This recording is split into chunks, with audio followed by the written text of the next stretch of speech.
سورہ بقرہ کی آیت نمبر 102 ہے، اور بہت ہی زبردست ایک بات ہے جو اپنے آپ کو مسلمان یا پھر اپنے آپ کو مذہبی یا اپنے آپ کو دین والا یا اپنے آپ کو انصاف والا بات بھول جاتا ہے کہ سبھی انسان اللہ کے ہی بنائے ہوئے ہیں، سبھی انسان اللہ کے ہی بنائے ہوئے ہیں۔ جو اپوزیشن ہے، جو انسانوں کا دشمن ہے،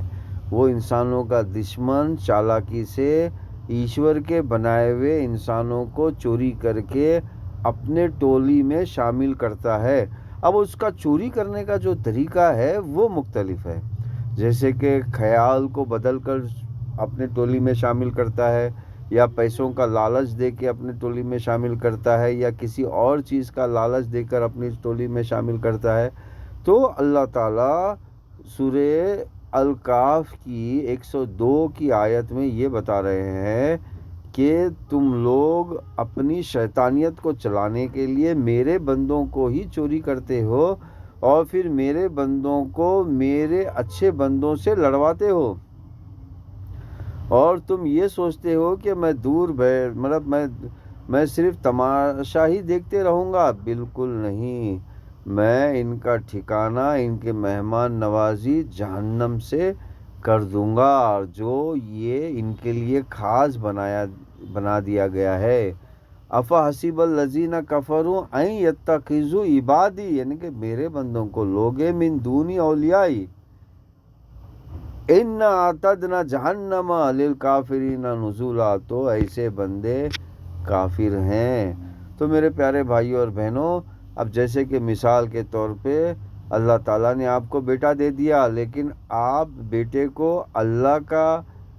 فرمانبردار بنانے کی بجائے آپ اس کو اپنا اون فرمانبردار بنا رہے ہو۔ جیسے کہ آپ کو اللہ نے بیوی دیا، اب بیوی کو، آپ کا کام ہے بیوی کو اللہ کا فرمانبردار بناؤ، لیکن آپ اس کو اپنا فرمانبردار بنا رہے ہو۔ جیسے کہ مثال کے طور پہ اگر بیوی نماز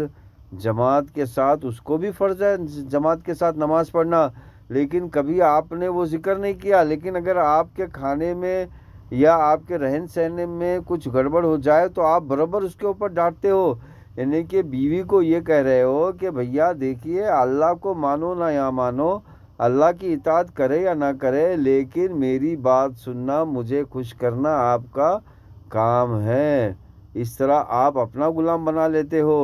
تو اسی طرح آپ نے دیکھا ہوگا جیسے کہ گینگ آج کام کر رہی ہے، اور کئی انسانوں کو اس نے اپنے قبضے میں لے لیا ہے، اپنا کارندہ بنا دیا ہے۔ تو کس طرح بنا دیا ہے؟ تو خیالوں کو چوری کر کے، تو خیالات کس طرح چوری کیے جاتے ہیں، کیسے چوری کیے جاتے ہیں، کیسے تبدیل کیے جاتے ہیں، کس طرح یہ ساری مینوفیکچرنگ انڈسٹری کس طرح تیار ہوتی ہے، یعنی کہ سلیو مینوفیکچرنگ انڈسٹری کس طرح بنتی ہے، کیسے بنتی ہے، کیسے کام کرتی ہے، تو انشاءاللہ ہم اس کا ایک ایک کر کے ذکر کریں گے۔ لیکن یہ جو آیت ہے وہ آپ کو بتا رہی ہے کہ سلیو انڈسٹری بھی